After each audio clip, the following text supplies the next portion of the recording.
Allah wabarakatuh. Saudaraku yang dirahmati Allah, balasan yang sangat dahsyat kepada kelompok Habib Pahlawi terus berlangsung. Tentu saja pada hakikatnya balasan itu adalah atas izin Allah Subhanahu wa Ta'ala melalui kiai-kiai pribumi yang tercerahkan. Ya, jadi saudaraku yang dirahmati Allah, balasan nyata yang menerpa kelompok Habib Pahlawi keturunan imigran Yaman telah menjadikan mereka pertama, nasab mereka rungkat serungkat-rungkatnya, dan terbongkar ternyata nasab mereka adalah nasab yang palsu, mengaku sebagai keturunan Nabi Muhammad SAW, ternyata tidak terbukti. Saudaraku yang dirahmati Allah, balasan itu muncul karena kezaliman mereka, kebatilan mereka yang sudah berabad-abad lamanya. Mereka meneruskan, mewarisi kebohongan publik yang berasal dari leluhur mereka yang telah diglorifikasi, diagung-agungkan. Mereka mengaku sebagai keturunan orang yang paling mulia, keturunan Nabi Muhammad SAW, sehingga mereka terlalu percaya diri, muncul arogansi, kesombongan, sampai kemudian menghina, merendahkan kiai-kiai pribumi Nusantara. Satu oknum Habib Bahlul lebih mulia daripada 70 kiai alim. Mereka memproduksi cerita-cerita khurafat, katanya bisa mi'raj sampai 70 kali. Akhirnya kejahatan mereka, kebatilan mereka itu, kemungkaran mereka mendapatkan balasan dari Allah Subhanahu wa Ta'ala. Nasab mereka akhirnya rungkat serungkat-rungkatnya. Yang kedua, balasan yang nyata bisa kita lihat dengan telanjang mata adalah harga diri mereka yang mereka merasa harga dirinya paling tinggi. Stratifikasi sosial dia merasa lebih tinggi dari orang pribumi. Sekarang dengan pencerahan dari kiai-kiai pribumi kita, akhirnya para pribumi banyak yang sadar.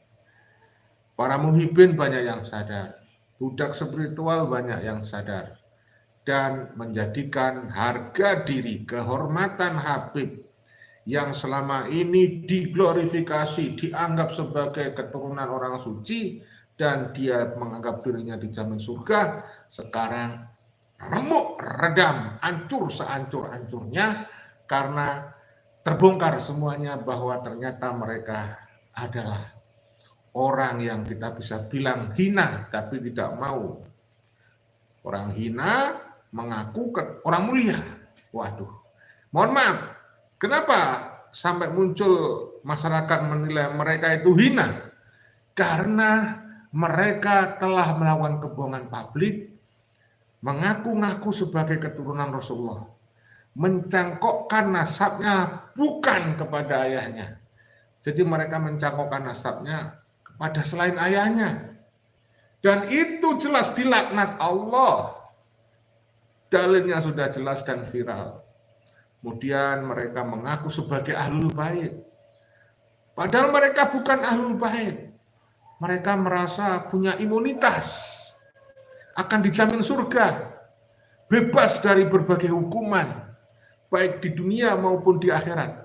Padahal saudaraku yang dirahmati Allah, tidak ada satupun orang yang jika dia memang bersalah, kemudian bebas dari balasan hukuman. Ya memang kalau bersalah dihukum, itu berlaku untuk semua. Bahkan ahlul bait yang asli ahlul bait pun, kalau beliau bersalah itu dihukum. Dan itu dalilnya sahih, yaitu yang disampaikan oleh Rasulullah bahwa seandainya Fatimah, anakku mencuri, aku sendiri yang memotong tangannya. Kurang lebih seperti itulah. Jadi jelas ya, jangankan orang keturunan imigran Yaman yang hanya mengaku-ngaku keturunan Nabi tetapi tanpa bukti dan jelas dia bukan keturunan Nabi. Tertolak secara saintifik ya. Ahlul Bait saja, Fatimah Azhara pun seandainya mencuri itu nggak bebas hukuman, nggak ada imunitas, ya dihukum. Kalau mencuri ya dipotong tangannya, itu padahal Ahlul Bait. Lalu mereka memelintir, itulah yang harus disadarkan kepada masyarakat. Nah, balasan-balasan yang sangat luar biasa, yang sekarang ini diterima Habib, tentu semuanya sudah menjadi suratan ilahi, sudah sunatullah, sudah takdir. Dan oleh karena itu kamu, saudaraku yang menjadi muhibin, sadarlah ya, jangan mau dibodoh-bodohin dengan doktrin. Memang ya, banyak sekali sebuah sekte yang ada di muka bumi ini, mereka merekrut anggota itu seringkali menggunakan atas nama Tuhan. Wah, sebagai orang yang mulia gitu ya, supaya orang percaya dan kemudian bisa dibodohin gitu. Oleh karena itu kita anggap pembodohan adalah musuh kita bersama. Jadi kebodohan dan pembodohan adalah musuh kita bersama. Maka mari kita bersama-sama berkontribusi, berupaya untuk mencerdaskan kehidupan bangsa dan negara, bahwa ternyata fakta ilmiah Ba'alawi bukan keturunan Nabi Muhammad SAW. Nah, balasan yang ketiga dari kepada kelompok Ba'alawi ini ya, balasan yang ketiga kepada kelompok Ba'alawi ini, sekarang mereka sudah sulit untuk ngemis, dawir dengan atas nama keturunan Nabi. Ya, orang sudah pada sadar nih, sedikit demi sedikit, satu persatu sadar. Wah, ternyata mereka bukan keturunan Nabi, kok enak. Nanti istriku tak serahkan, jangan, kasihan istriku. Ini banyak orang yang sadar. Dulu tidak hanya harta benda yang diminta oleh kelompok Dobolowi keturunan migran Yaman, bahkan istri kiai yang cantik pun diminta oleh sang kiai karena terdoktrin jadi kasihkan begitu saja. Ya, ada seperti itu. Dan viral sudah beberapa bulan lalu, sudah banyak dibicarakan. Sekarang sudah tidak laku lagi. Ini balasan yang telak ini untuk kelompok Ba'alawi, ya. Kemudian mereka sudah tidak mudah lagi untuk merekrut anggota baru. Mereka sudah tidak lagi mudah merekrut muhibin baru. Karena sekarang sudah banyak Bapak Ibu ya yang sadar mereka bukan keturunan Nabi, sudah antisipasi, memberikan peringatan, pendidikan, edukasi kepada putra-putri mereka jangan sampai ya terpapar faham dari Dobolowi, faham dari Habib ya, yang sekarang viral dengan istilah Habibisme, Yamanisme, Tarimisme. Nah, ini tolong nih diwaspadai dan itu harus diedukasikan terus kepada masyarakat. Jadi mereka sudah kesulitan untuk merekrut anggota. Yang selama ini masih menjadi budak spiritual mereka adalah orang-orang yang terlalu kenemenen gobloki, sehingga mereka nggak sadar-sadar tetap menjadi boneka, menjadi sapi perah, menjadi jongos, menjadi budak ya atas nama agama spiritual. Nah, ini terjadi dan alhamdulillah kiai-kiai kita yang sudah sadar itu memberi contoh, seperti Kiai Haji Madudin Usman, Gus Fuad Pleret, itu dulu kan mantan muhibin, ya mantan muhibin. Alhamdulillah. Nah, kiai-kiai yang cerdas inilah yang harus kita ikuti. Kiai-kiai yang mendasarkan kepada kebenaran ilmiah, ya, menegakkan kebenaran. Itulah yang harus kita ikuti. Jadi dalam beragama itu selain dogma kita juga harus menggunakan akal sehat, ya, saudara-saudara yang dirahmati Allah. Nah, kelihatan sekali bahwa komplotan Ba'alawi ini sudah kesulitan untuk merekrut. Ya. Walaupun mereka sudah begitu luar biasa mendoktrin. Ikut Habib, nggak usah belajar kitab, langsung masuk surga. Mencintai Habib, nggak usah belajar ilmu, langsung masuk surga. Habib dijamin surga. Wah, ada cerita-cerita yang khurafat banyak sekali ya, saya kira, dengan berbagai macam versi, bahwa Ba'alawi itu suka sekali membodohi umat dengan cerita khurafat. Nah, Itu ya jelas ya, yang percaya ya jelas goblok. Nah, akibatnya sekarang ini dengan banyaknya sadar orang bahwa mereka bukan keturunan Nabi, mereka hanya kelompok yang mengaku-ngaku tanpa bukti. Sekarang mereka itu kalau mau merekrut orang susah, ya.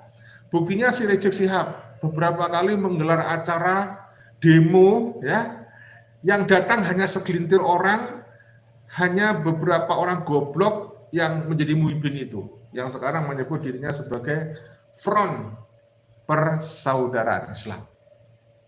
Nah, saudaraku yang dirahmati Allah, pembalasan-pembalasan yang diterima oleh Pak Alawi ini nyata, dan kita tidak membalas secara fisik, ya.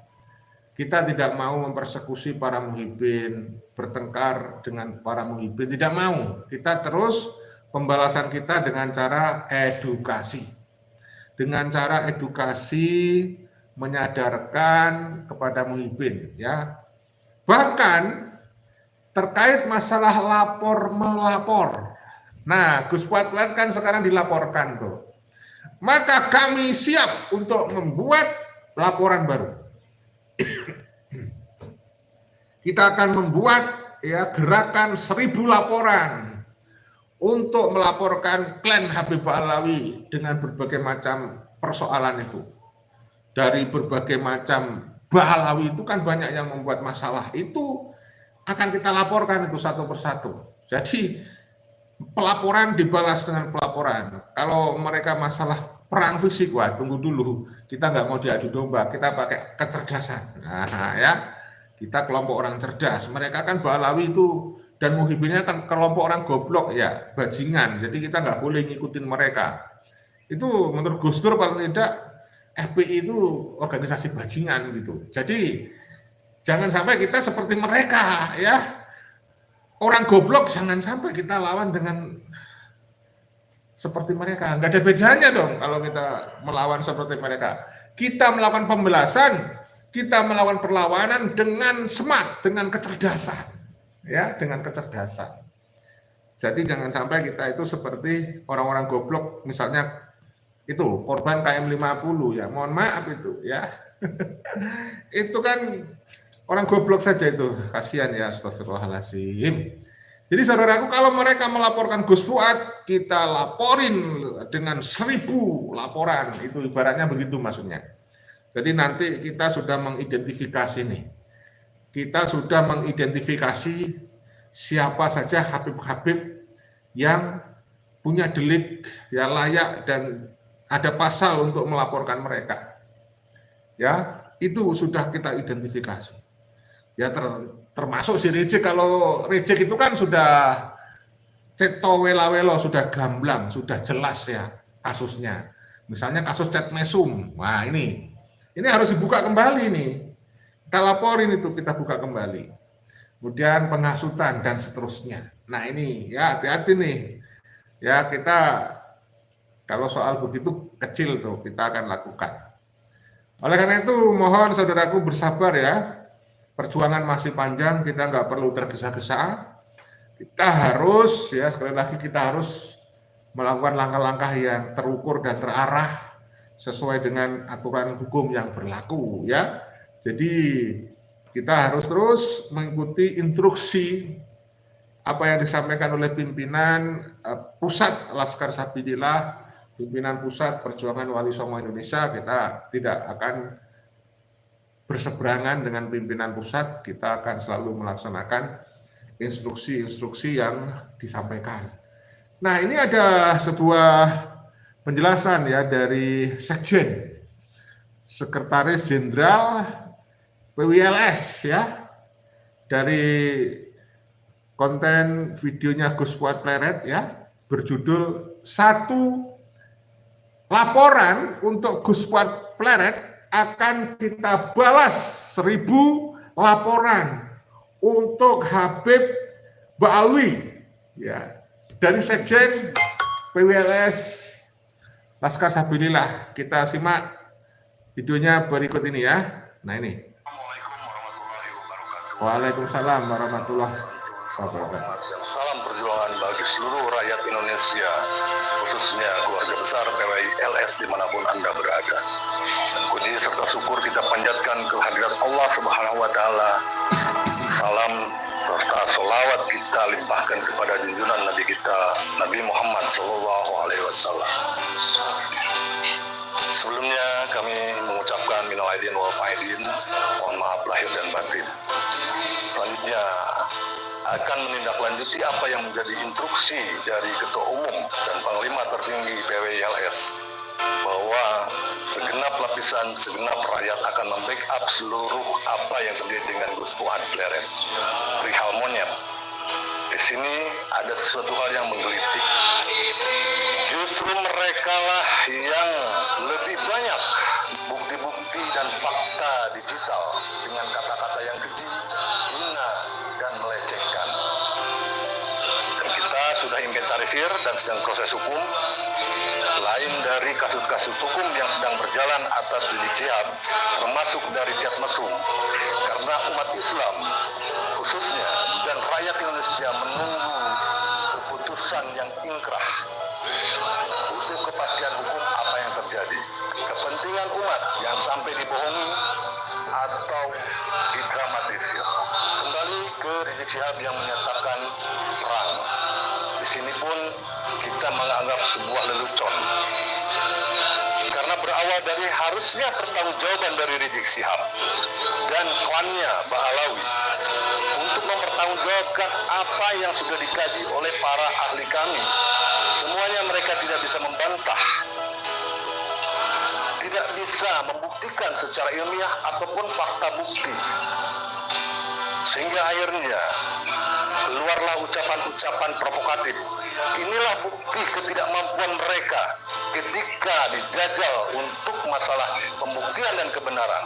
Tetapi mereka mengalihkan dengan isu-isu lain, framing dan fitnah. Dengan menyuarakan PKI, Syiah, dan lain-lain. Provokatif perang justru yang diperintahkan, yang diajaknya adalah orang-orang pribumi, bukan dari klan mereka yang seharusnya yang bertanggung jawab atas semua ini. Satu lagi catatan yang lebih penting, kepada aparat, kepada TNI Polri, kepada Bapak Prabowo, instruksi ataupun ajakan perang sudah cukup dengan bukti-bukti tersebut untuk mengadili dan menangkap. Karena di dalamnya adalah sudah jelas provokatif dengan memerintahkan menggunakan senjata tajam. Bahkan satu lagi lebih penting untuk mengangkat bazooka. Perlu dipertanyakan, diselidiki bahwa mereka sudah mempersiapkan yang harusnya peralatan tersebut dimiliki oleh kalangan militer. Tapi mereka berani menyebut. Disinilah Allah telah membukakan apa-apa yang menjadi kesalahan mereka. Kepada aparat penegak hukum segera tindak atas dasar video-video tersebut. Kami umat Islam dan rakyat Indonesia sangat mendukung penuh. Dan untuk selanjutnya, seluruh PWI LS di seluruh tingkatan tetap waspada, tetap lanjutkan proses-proses hukum terhadap klan Pak Alawi, terlibat dalam pidana, perdata, dan lainnya yang berurusan dengan hukum. Satu laporan terhadap Gus Fuad, 1000 laporan kita ajukan. Kita berdasarkan bukti-bukti chat mesum yang seharusnya segera diselesaikan, kita akan bongkar kembali dan kita akan usut kembali. Karena rakyat sangat menunggu. Kemudian kepada PWI LS juga untuk tetap waspada, tingkatkan koordinasi, saling informasi. Bila perlu kita gunakan call center di setiap wilayah, daerah, dan ranting yang ada, supaya mempercepat ataupun saling menginformasi antar seluruh tingkatan. Baik, kepada para muhibin, saudaraku sebangsa, seiman, seislam, saudaraku setanah air, kami lahir dari niat sanubari untuk membela marwah Indonesia, marwah agama Islam, marwah ulama-ulama pribumi, dan marwah rakyat umat Islam di Indonesia. Bukan berdasarkan doktrin yang tidak jelas. Berbeda dengan kalimat takbir tauhid yang mereka jual ketika Rizik Syihab atau Basmir ataupun klan mereka. Sehabis orasi dengan memfitnah, caci maki, hasutan, diakhiri dengan kalimat takbir. Itu adalah sebuah penistaan terhadap simbol-simbol ataupun jargon-jargon Islam. Dan kami merasa dilecehkan sebagai umat Islam. Apakah kalian yakin dengan mereka, dengan kejelian Nabi? Apakah yakin mereka dengan kealiman mereka? Islam tidak mengajarkan mengganti nisan-nisan leluhur menjadi kawan mereka yang namanya pemalsuan. Islam tidak mengajarkan rasis, merasa lebih tinggi. Islam tidak mengajarkan caci maki dan fitnah. Mari kita sama-sama telusuri, karena Islam mengajarkan terus-menerus cari kebenaran. Bukan hanya pembenaran, cuma berdasarkan husnudon dan berprasangka baik. Tetapi ketika fakta bukti ada, kita sebagai umat muslim wajib menelaah, percaya sebuah kebenaran. Jangan tertipu dengan penampilan, jangan tertipu dengan ucapan-ucapan lisan yang membawa-bawa jargon Islam. Kita saudara sebangsa dan setanah air.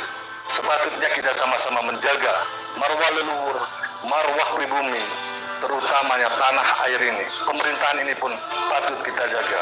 Di mana negara itu dibuat sebuah kekacauan, maka kepentingan-kepentingan luar ataupun kepentingan-kepentingan orang-orang yang di dalam semakin merajalela.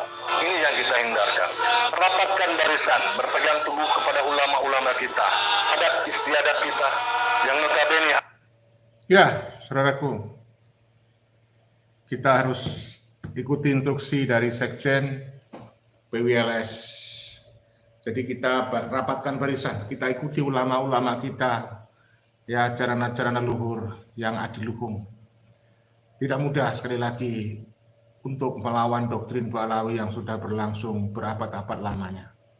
Kita jangan tertipu dengan penampilan mereka yang putih-putih berjubah, dengan omongan-omongan mereka yang suka memakai dalil-dalil Al-Quran dan hadis, karena memang kemampuan mereka memelintir dalil dan hadis untuk kepentingan kelompok mereka.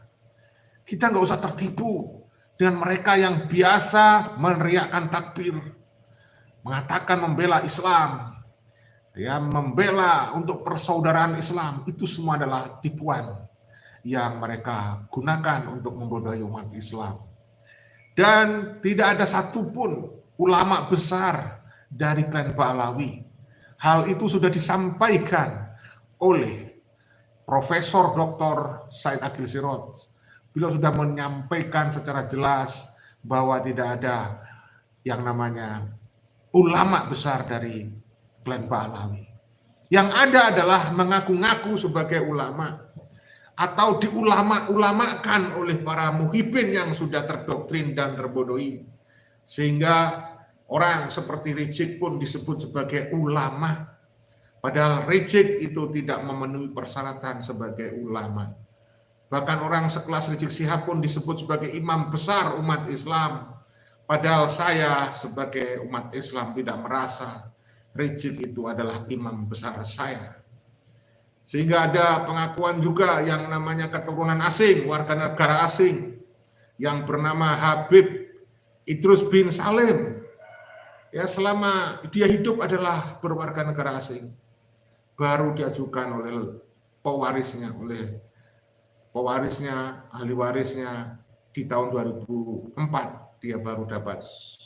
Dan itu pun kita pertanyakan, apakah itu sesuai dengan prosedur ataukah itu adalah penyimpangan. Oleh karena itu, yang bernama Habib Idrus bin Salim itu juga belum memenuhi persyaratan menurut kita sebagai ulama. Tapi mereka lah yang mengklaim sebagai ulama besar. Muhibin mereka lah yang mengklaim dia sebagai ulama besar. Sehingga dia pengen sekali yang namanya Habib Idrus bin Salim dijadikan sebagai pahlawan nasional. Ini harus terus kita edukasikan ke masyarakat. Tapi masyarakat sekarang sudah sadar. Seandainya dipaksakan bahwa Habib Idrus bin Salim itu mendapatkan piagam atau sertifikat sebagai pahlawan nasional, masyarakat sudah bisa menilai. Itu jelas piagam yang tidak sesuai dan itu tidak memenuhi kriteria. Oleh karena itu, secara faktual, kondisi objektif the real, walaupun dia misalnya dikasih piagam penghargaan sebagai pahlawan nasional, masyarakat sudah bisa menilai sendiri bahwa dia bukan pahlawan nasional. Ya, karena apa? Karena faktanya seperti itu. Ya, makanya kita bilang bahwa nanti kalau memang dikeluarkan yang namanya piagam atau sertifikat, tentu saja itu sertifikat yang tidak memenuhi syarat atau asli, tapi palsu, alias aspal. Kenapa palsu? Ya karena tidak mencerminkan kondisi orangnya. Ya, orangnya tidak memenuhi syarat sebagai pahlawan nasional, kok dipaksakan dikasih penghargaan oleh Kementerian Sosial. Oleh karena itu, kepada Kementerian Sosial yang kami hormati, Gus Ipul, ya banyak sudah masukan dan saran, jangan sampai blunder, jangan mencoreng harga diri nama baik Kementerian Sosial dan umumnya adalah Negara Kesatuan Republik Indonesia. Tolong Gus Ipul mempelajari lagi kriteria ya atau persyaratan menjadi pahlawan nasional. Ya tidak semudah hanya sekedar ingin merangkul hanya demi kepentingan politik misalnya. Apalagi ada kalimat mendem jerum ikul dur, apa itu maksudnya? Nggak ngerti, jangan bodohin masyarakat. Ya, saudaraku yang dirahmati Allah. Saya kira itu ya video yang kedua yang bisa kita sampaikan. Mohon maaf kalau ada kekurangan, kekhilafan. Video ini dibuat bukan untuk memprovokasi, bukan untuk merendahkan siapapun, tapi untuk edukasi dan rekreasi. Mudah-mudahan ada hikmah manfaat yang bisa dipetik, bisa menginspirasi, dan bisa menghibur kalian semuanya. Salam persaudaraan, salam Pancasila Jaya, salam NKRI harga mati. Wassalamualaikum warahmatullahi wabarakatuh. Merdeka!